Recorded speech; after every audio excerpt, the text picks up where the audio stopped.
Is your 2007-2016 Volvo S80 key fob not working? The most common cause is a dead battery.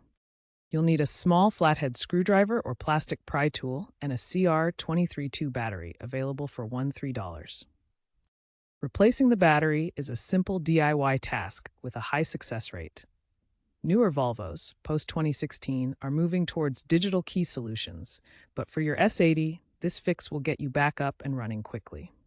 Remember to dispose of the old battery responsibly at a designated recycling drop-off. First, carefully pry open the key fob using your screwdriver or plastic tool. Note the battery's orientation, positive side up. Gently remove the old CR232 battery. Install the new battery in the same orientation. Snap the fob back together securely. Test the fob by pressing the buttons. The LED should light up. Avoid using metal tools to prevent short circuits. Static electricity can damage the electronics, so ground yourself if possible. For future care, check your fob battery annually, especially in cold climates where batteries can deplete faster. If you encounter issues or the fob shorts due to incorrect disassembly or battery install, a dealership or mechanic can reprogram the fob for around $50 to $100.